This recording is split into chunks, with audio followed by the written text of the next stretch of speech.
I stab people like 4 or 5 people every day. Number 7. You know how 3D is all the rage recently? Well, this is not the first time movies have gone 3D. In the 50s, they tried to make a lot of horror films 3D, like the 1950s version of House of Wax, that only really had one scene to use it for anyway.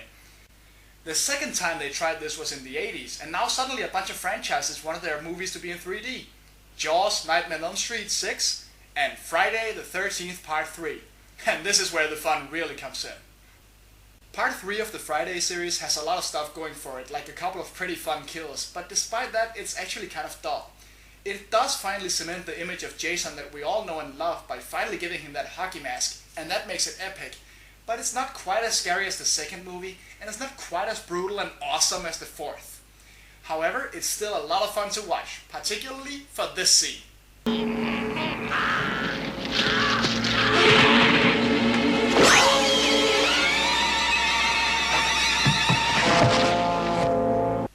Let's try to break this one up into detail, shall we? Number 1. Jason was not a zombie at this point in time.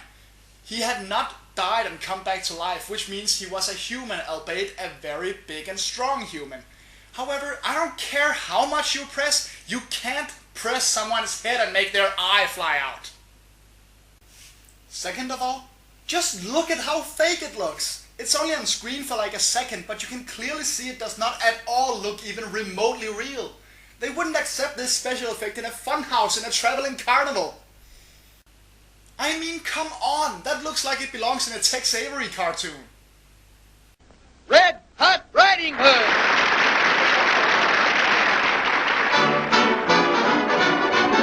Hey, Daddy, I want a diamond ring, I want some bracelets and everything.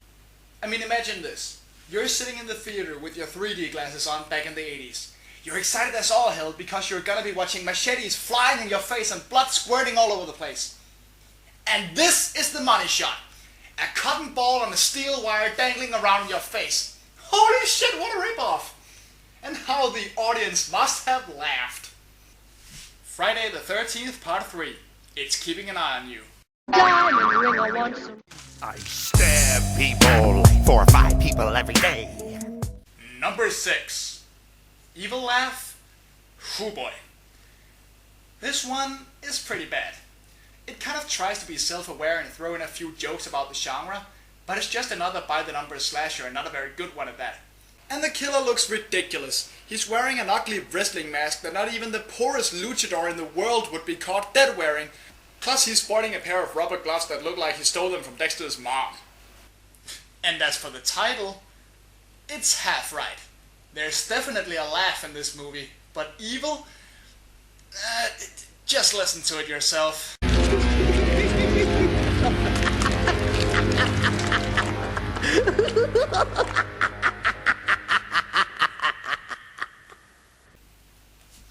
Wow. Wow. What the hell? That's their evil laugh? It sounds like someone is tickling a leprechaun. How in the hell is that scary? There are a lot of ridiculous kills in this one, but the real kicker is near the end when the killer has finally gone on a rampage. Check this out. So far the killer has gone for usually quick and brutal deaths, and suddenly gets uncharacteristically sadistic and ties this poor and not particularly struggling fellow up on the floor. He then puts the microwave on the floor and shoves the guy's head inside it before turning it on. Now, I'm no expert on microwave ovens, and this is the 80s, but I'm pretty sure that no microwave oven can be turned on when the door is wide fucking open. And then he basically just lies there for a minute, not even trying to roll away, complaining about the fact that it isn't working, when finally, oh, blood fountain!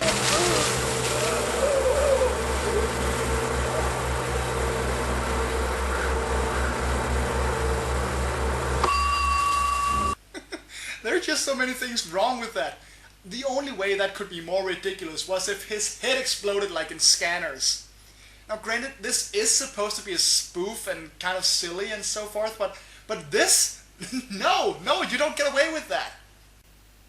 Evil laugh. I got nothing on microwaves. I stab people like 4 or 5 people every day. Number 5. Now this is a fun movie. True, it's essentially pretty bad, but it's just so much fun to watch.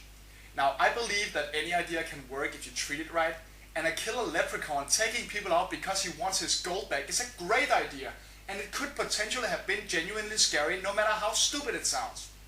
But by keeping him a dwarf in green outfits and having him spew one-liners constantly, he cemented himself as one funny little fucker, killing people off in all sorts of ridiculous magical ways.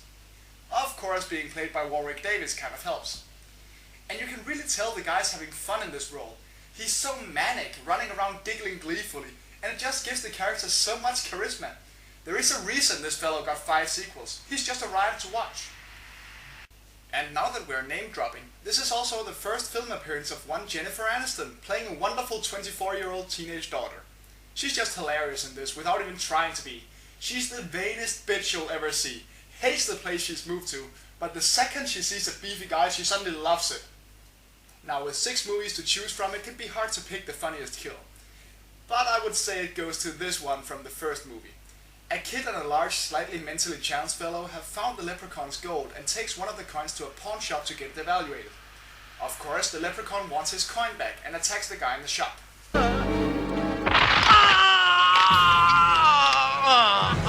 Me coin! It's not nice to steal gold coins from a leprechaun. Bad shop owner. Bad shop owner. Yeah man, lay off the guy's gold. He needs it to pay all the workers at the Lucky Charms factories. Oh come on! You can't expect me to watch a Leprechaun movie and not make a Lucky Charms joke. Can't please anyone these days. Now watch. The Leprechaun grabs a pogo stick and jumps towards the guy, who is apparently completely defenseless after getting bitten on the hand. Come on man, roll the hell away! Wow, apparently he jumps so hard on the guy's lungs that even his face gets all fucked up. That's one badass pogo stick. And then, just to make it even more ridiculous, the Leprechaun succumbs to his shoe fetish for a second before stealing a battery car and driving off. Yes, hello, police? I would like to report a case of Grand Theft Auto. Yes, this Leprechaun walked into that pawn shop across the street and poked a guy to death with a pogo stick before shining his shoes and driving off in a battery-driven car. Can you do something about... Hello? Hello? Hello? The Leprechaun. He may kill you, but at least he's environmentally aware. I stab people like 4 or 5 people every day. Number 4. Club Dread is awesome. It's definitely one of my favorite horror comedies, and very underrated if you ask me. It's not really so much a parody as it is just a slasher that decided not to take itself seriously. Like, at all. It has an unusual setting for a slasher, one with taking place on a tropical island in a sort of tourist paradise, and the entire cast is full of weird, funny characters. Like the eccentric singer Coconut Pete, the British-speaking Jamaican tennis instructor Putman, and Lars the masseuse. There are a lot of funny scenes and kills in this movie, and as hard as it is to top being slaughtered by a guy in a pineapple costume while you're playing live-action Pac-Man, there is one scene that makes me roar laughing every time I see it. Just look, this girl is running away from the killer in a good old slasher fashion. Now notice how the killer is just slowly walking along, not really running after her, and she is easily way ahead of him. No way he can possibly catch up, right? Then check this out. She gets in the fucking golf cart and tries driving away. Just look at that, she can't even start it. Yeah, go girl, go, drive!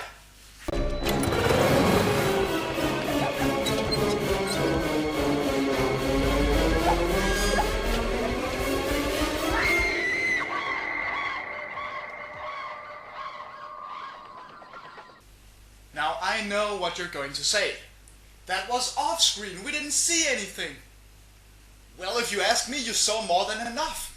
That entire build-up is just one of the funniest things I've ever seen in a slasher movie. And the image it leaves in my mind of what he did to her when he did catch up just cannot be beat. And I think that's what they were going for here. Club Dread. Next time I'm going on vacation, I'm going skiing.